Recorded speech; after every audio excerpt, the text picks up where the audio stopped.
Tiesos dalis. Sudaryta tiesos dalis, kurią reikės visiems pažinti, kaip dalelė naujojo pasaulio, per kurią formuojasi tikra realybė.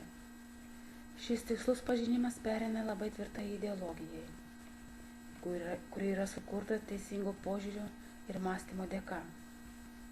Visa realybė susikūrė per tvirtą tikėjimą ir kūrybą kūrėjų, kuri formuojasi pačiu teisingiausiu būdu tam, kad įgyti dar stipresnį ląstelių vystymąsi, kuriuose formuojamas dangiškojo tėvo atvaizdas, visos dalys sudarytos iš atitinkamų kūrybos dalių tam, kad išvystyti save ir susilyginti su sąmonės atspindžiu, kurios turi būti žmogui pažintos ir suprastos, taip kaip dangiškasis Dievas davė nuo pradžios.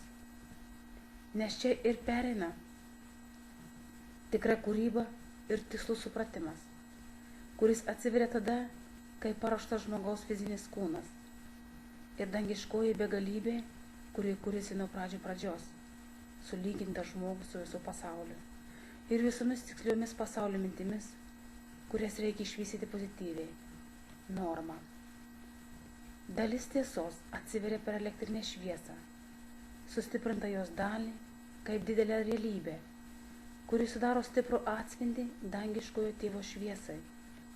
Stiprus spindesys eina į pasaulį, sustiprindamas tai, ką reikia labiausiai pažinti ir suprasti, ką galima išformuoti, sustatyti taip tiksliai, kaip kūrėjo šviesa buvo duota nuo pradžių.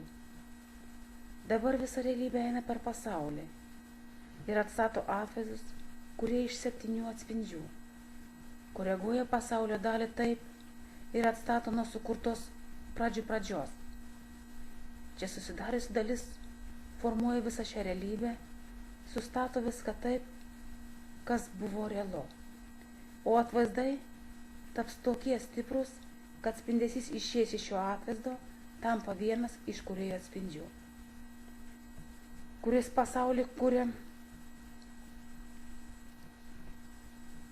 ir kuria tik tai teigiamai ir atstatys dalis, kurios yra sugriautos, sukurdamas nematomo pagrindo dydžio atspindį, kuris jau praėjo į tikrąją realybę.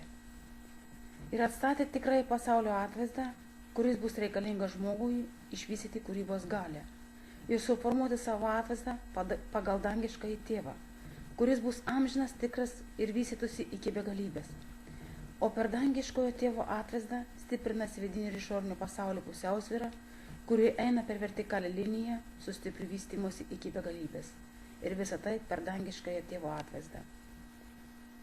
Susidarė stiprus impulsas, kuris sudarė dangiškojo tėvo erdvę, kurioje formuojama pagal visus aspektus, kurie išplečiami šioje erdvėje ir iki šiolė dar net pažinti, nes čia jis tik per dangiškojo tėvo atvaizdą ir tik per jį materializuojasi visa tai, kurie buvo sustatyti iki šiol. Visi tikslai tapo stipri jėga, kad vystymasis įsivystys tik per dangiškojo tėvo atvaizdą. O tikslai, kurie jau sukurti, materializuojasi tik su dangiškojo tėvo atvaizdu, tam, kad viskas būtų harmoninga. O harmonija tai stipri šviesos sistema, kuri bus valdoma tik sielos pagalba ir sujungta su dangiškojo tėvu taip, kad vystytųsi amžinybė. O amžinybė tai realybės dalis, kuriuose siela gali save realizuoti ir kurti savo amžinybės erdvėje, kurioje yra didžiausia galimybė atsiverti pagal dangiškojo tėvo atvaizdą. Čia eina lyginimas žmogaus sielos su dangiškojo tėvo atvaizdu, o lyginimas eina per trikampį, vien todėl, kad būtų išvystyta tai, ką žmogus sugeba labiausiai ir tik pačiu harmoningiausiu būdu. Nes čia dangiškojo tėvo atvaizdas ir vystimosi iki begalybės amžinybės per Grigorijos Gravojos mokslą ir jo atvaizdą.